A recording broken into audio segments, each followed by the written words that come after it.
This is the Strategic Hotbox Real with Dr. Brandi Stankovic, remixing your favorite episodes and moments and giving you the tools to achieve greatness. It's time to kick some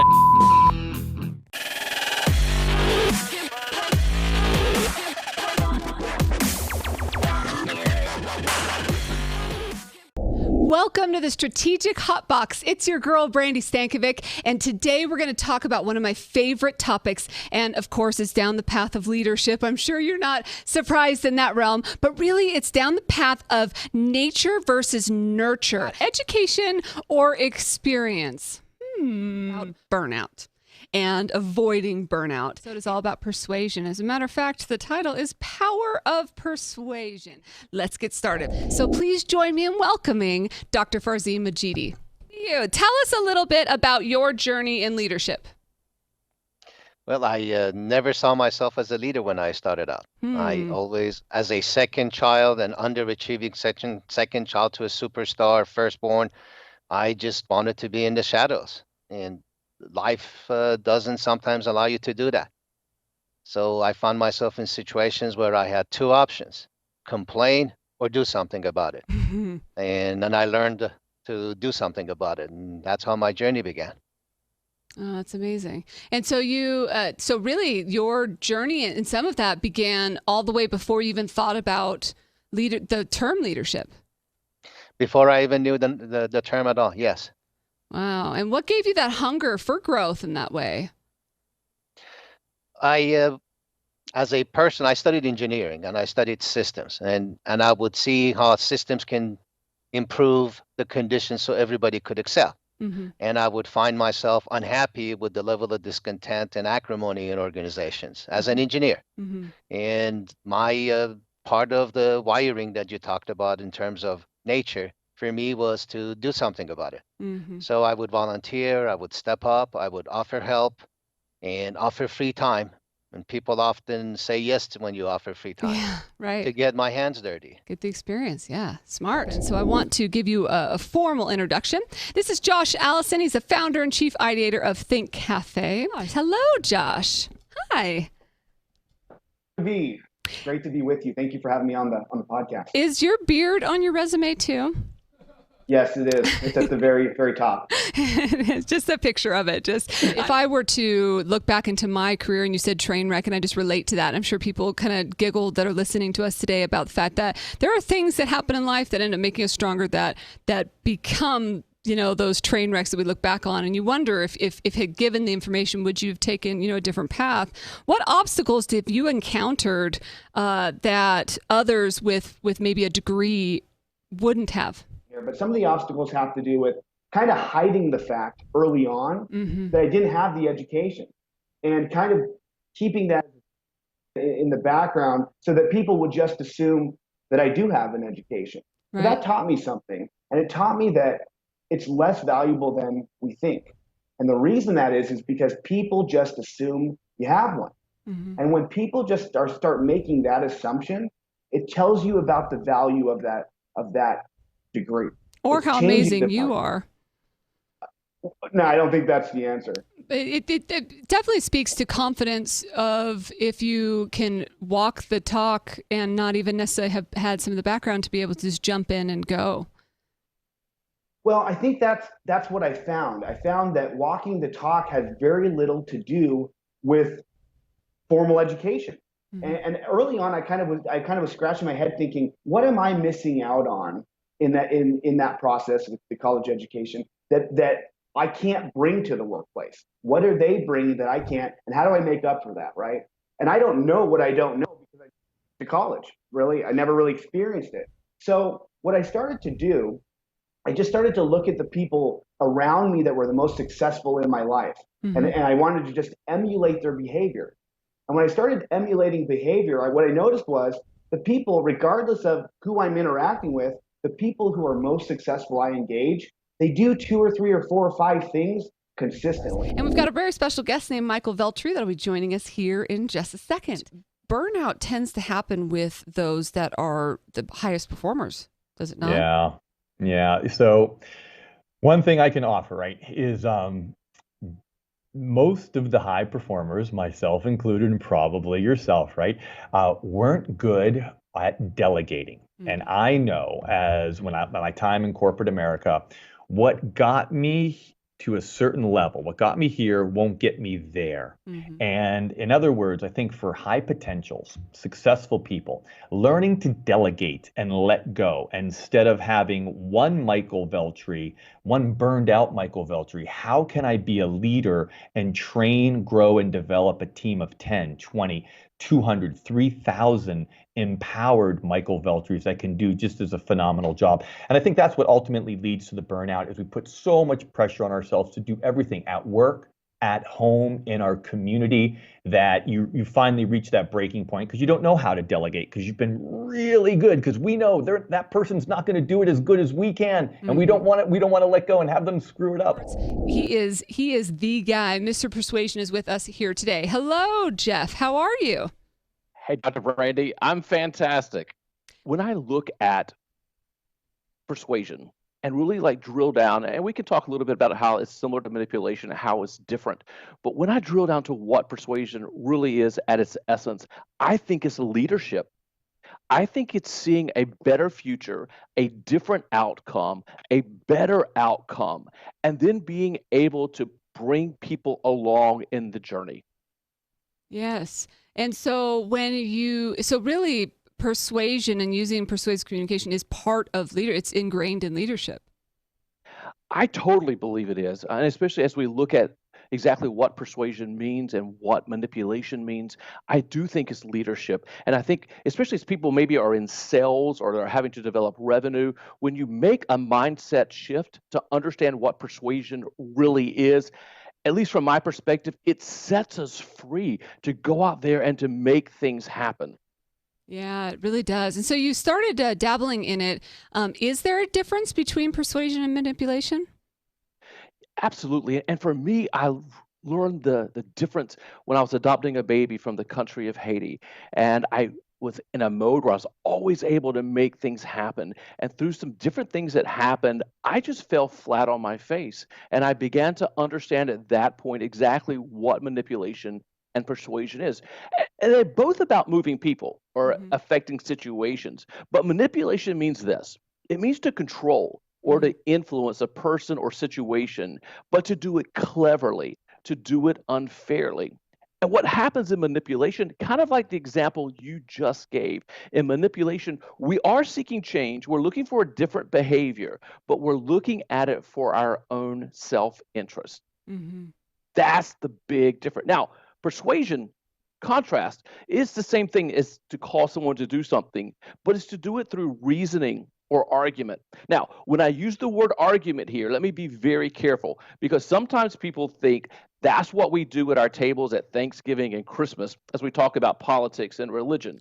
I'm not talking about that whatsoever. I'm talking about listening to the other person's perspective, what's important to them, where the gaps are, what that person's need is.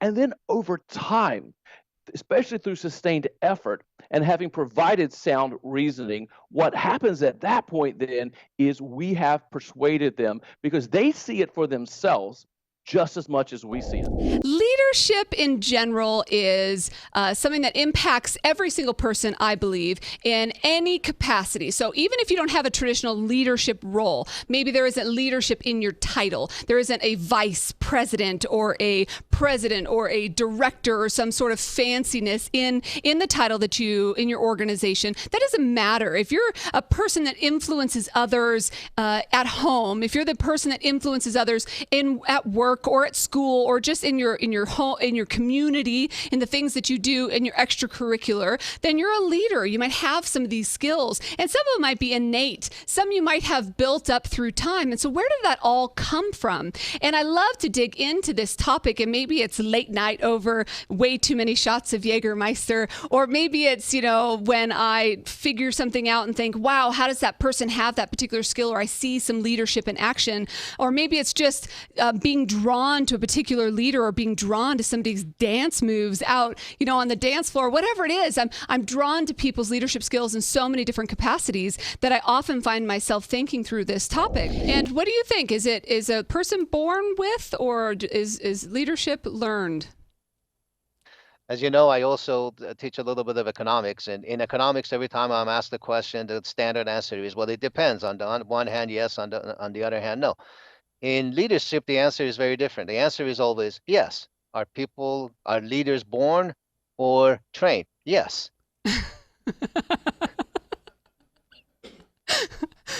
Yes. Okay. Yes. Okay. Yes. Yes. And as a leader, we have to have continual education. We have to have continual learning and actually drive forward in wanting that learning more than just kind of providing knowledge or being a lecturer of your staff. It's really about creating growth and evolving and raising your own potential and bar throughout your life. Because so often when we're young, we focus on learning and education. And as we progress as adults, we do it because we have to.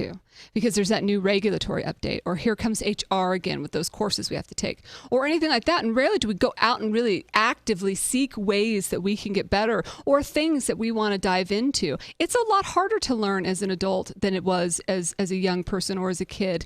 But that doesn't mean it's not as important or even more important today, especially as we're leading big organizations. Because you're right. It doesn't matter what kind of leader you are, educated or not, that there are going to be things that are similar, a bunch of people that are hungry for growth. So what motivational pieces, or what are the best way that those that may not have a formal education do to kick ass? Thank you for asking. First off, say thank you. I think thank you, gratitude, expressing appreciation goes a really long way. And when we get people in our lives who will invest in your life, and you can express gratitude back to them, that has a crazy return on investment. And so a couple of things that I have done, and I suggest other professionals, and especially young professionals do, is number one, get mentors. Find a mentor that can help you along your path. Mm-hmm. I made a lot of mistakes. I still make mistakes all the time. But one of the things I did right was I found people who were willing to be honest with me and say, hey, Josh, here's what I'm seeing from my perspective on how you're doing in the workplace. Here's how you're doing personally as well, right? So get mentors, right? And get mentors that are willing to speak into your life. What's amazing about mentorship, and I found this over the last 12, 14 years, is people who are passionate about what they're doing, who are successful, if you reach out to those people, most often they'll share their success strategies with you. Mm-hmm. Why? Because they're passionate about it. Yeah, they're excited about the work they've done. And so one of the things I did is I started looking at people who I wanted to be like. I'm like, okay, I don't got the degree, but maybe I'll go reach out to these people, speakers, consultants, and credit union executives that I want to and pursue. And I'll just ask them how they did it. Mm-hmm. And what I found was no one ever said no. I would reach out and I would say, hey, I respect and admire X, Y, and Z. How'd you do that? May I have a few minutes of your time to learn about that? In 14 or 15 years of actively seeking out mentors, I've had one person who blew me off. Wow. Every other person was willing to take the time. Every other person. And so that's powerful. It is powerful. Think about the fact, and I've spoken with dozens of people who are busy. Some are best-selling authors. I mean, they're the most incredible people. And I said, hey, I respect what you're doing. I want to learn a little bit about it. And so you'd be surprised how many people will let you into their role. And I don't know about you, but there's definitely been moments in my life where I have felt that, like after a long week or after a really hard day or one of those meetings, whether it's performance related or working with a particular client or anything like that. And as leaders, we often can feel that way, can feel overwhelmed. And I mean, honestly, that's where that cliche TGIF came from, right? I mean, why else would you be happy that it's Friday if you weren't, kind of over your work week? And I think that what we have to do as leaders is be able to move past that. So you might feel a little overwhelmed by a day or just done with a day, but not making it have an impact or a long-term effect. An estimated 125 to 190 billion dollars in healthcare are spent each year due to occupational burnout. Can you believe that? Those are a lot of dollars that are spent on burnout. And the most at-risk kind of demographic for burnout in the employee segment are your high-performing, are your highly engaged leaders. And it's just their level of dedication, their push for success and meeting goals really can come to taking things a little too far. And in this world of never really having an off moment, we sometimes can be a little too engaged there. And being in leadership in the Marines and being in leadership in corporate America and even in your home or family or personal, those are all, you're dealing with all sorts of different types of leaders, are you not? Absolutely. And what I learned the hard way, right, is I'm able to talk about this because from all the mistakes I made. So in the military, it was that top-down leadership, do what I say. And even though I was working for some amazing leaders, if I was ordered to do something, it doesn't mean I had to do it very well, as long as I got it taken care of. And in corporate America, that doesn't really work that well. You have to really, I had to really learn how to grow as a leader, so people are doing things that you ask them to do because they want to, not because you tell them to do that. And it was a big transition, of course.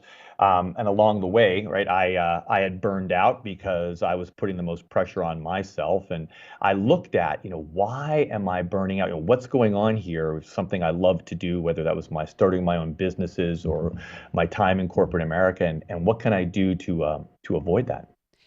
But when I was thinking about persuasion and thinking about preparing for this episode and preparing to talk to Jeff, I was thinking about persuasion and influence in my life and thinking about back in the T-Shots days. And for those friends that are listening and have a relationship with T-Shots as well, then you remember these days with the jukebox. For anybody that doesn't know about T-Shots, it is a small dive bar that I don't believe is in existence any longer.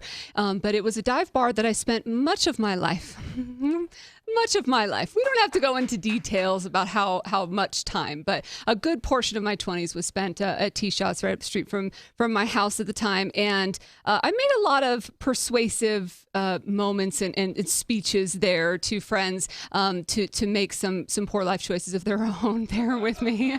But the persuasive techniques and communication that I used there certainly set me on this path of inspiring others to do things. And I think about how persuasive I was in that moment of my life. So in all seriousness, how good I was at inspiring people to do things back then. And then how bad I am at inspiring my children in persuading them to do things in my #mom life now. And, in the 10 years that have gone by, 15 years that have gone by, and getting them to do the simplest things like put their shoes on so we can get out the door on time. And that's me slamming my fist on the table here. But it's so difficult and why I'm unable to do it in those moments. And then thinking about how in career progression and how I'm able in work from time to time motivate people to be the best that they can be and what techniques are used in that different avenue. And just thinking about how persuasive communication applies across the board in so many different places. And I talk to, when I work with executive CEOs, about just managing their boards or their bosses and managing the relationships they have with the people above them, to work with their own communication styles to make it their boss's idea. So if they have a vision, if they have an idea of the end result, the outcomes that they want, to work and to listen and to frame conversations so it ends up feeling like not only are you getting buy-in, but it feels like the person's idea that you're talking to. And that really is persuasion in kind of the sense that you were sharing. Absolutely. So 2 points on that, Dr. Brandi. First of all, when I'm negotiating a contract with a potential client, or if I am working with a speakers bureau, or if I'm working with a meeting planner, I look for 2 magical words when I wrap up to know if I have manipulated or if I have persuaded. And those 2 words are, that's right. So when the client looks at me and says some form of this and says, hey, Jeff, that's right. Your company can fix this problem we have. Your company can provide a solution. Or, hey, Jeff, you're right. That's right. You're the right person to be on stage for us. You can fix the problems that our association has. You can bring solutions to the table. At that point, they want it just as much as I want it. Just like the illustration you just gave in working like with boards and so forth. When they accept it for themselves and they see the value for themselves, then they're there and they're just as excited as we are about it. So let me break it down into born with it and learned over time. So in the born with it aspect, let's take an example of Michael Phelps. Most people listening will know, or watching will know, Michael Phelps. He obviously is a massively successful Olympian, won 28 medals, and he has been just forging the way in what he does in swimming. And would he be so amazing at swimming if he wasn't the beast of a man that he is, right? He's 6'4", but he's also has that wingspan, as many of you know, of 7 feet, right? So his arms extend a tremendous amount, and his inseam is only 32 inches. Right. So think about that. So I don't know exactly how that translates into meters and things, but wait a minute. I'm getting some notes from the people in the production studio of where I was going with that, those dirty minds. But no, the inseam at 32 inches, I have a 32-inch inseam and I'm only 5'9", and he's 6'4" and has a 32-inch inseam. So the body is shaped in the fact that he's got a very long torso. So he's a very large man, very long arms, and he can swim in that way. So now, mind you, has his born with it, his genetics impacted his ability to be that level of Olympian? I venture to guess yes. So does our genetics impact our abilities? Sure it does, right? Sure it does. On the flip side, let's take the learned over time component of that. Now, my husband is 6'6" and also has a 32-inch inseam. And I tell him, I'm like, you missed your calling in swimming, right? And he just didn't go down a swimming path and didn't obviously have the same path that Michael Phelps did. And yet, has similar genetics as far as body type, right? So here's maybe similar genetics, but different experiences or environment and completely different stories and paths in regards to the outcome. And so obviously Michael Phelps's environment or path impacted his success and hunger and his drive and everything that went into his coaching, his everything. So in that aspect, almost like his learned over time or his environment or his nurture impacted him greater than his genetics, although it's impossible to say that he couldn't have done it without. I have no claim to any achievement in the field, but I studied martial arts all my life. I can proudly say, with all honesty and no modesty, that I was the single worst student in every class that I ever attended. I just was not meant to do the splits or even come remotely close to it. Right. But I was able to learn enough to be successful at it. I hold a brown belt, and if I hadn't crushed my elbow in an accident on a mat, I would have probably been able to achieve a black belt. Would I have ever achieved being Bruce Lee? Probably not. That's a rare combination. Sure. But would I be able to achieve some level of mastery that's consistent with the full abilities that I could put out, with how I was put together? I think so. And I think that as a goal in leadership, in life, in everything else, is something you can have some talent for and also through training achieve fully. Can you share a funny story of your challenges or something that's happened along the way? I got one more. This is kind of outrageous, but so I was on the road traveling a lot. And my wife thought, okay, well, my husband send him some sexy pics, right? So my wife sent me some really sexy pics, and I had them on my phone. Again, come on, guys, listen to this advice. Don't do what I'm doing. So I had them on my phone, traveling, beautiful wife. Yeah, my wife's hot. So I go, for my wife's birthday, I go to Walmart to get some family portraits made at the printable kiosks. And I plug my phone in to the kiosk, right? And it starts uploading all of my pictures to the kiosk. Oh no. And the guy is helping me, and literally just a roll of all of my wife's pictures pop up on the screen. Meanwhile, I have my 7-year-old son with me. That's cool. No. I look to my left at the guy, the Walmart employee. He looks at me like, this is the best day ever. I grab the USB port out of the kiosk, and I just grab my son and I just walk out the door. I'm pretty sure the pictures were still in there. Yeah, I was going to say, were they left on the kid? The guy's like, print. So then I'm still trying to get like the family portraits made. So I can't go back to that Walmart. So I drove across town and got them done with the other one. Oh my gosh. And now your wife's cheeks may be pink over this, but I'm sure she remembers the moment. Oh man, I can't imagine that. I was like, hey honey, guess what happened today? Oh, I'd kill you if that was another day at the Allison. Let's head out to our shout out.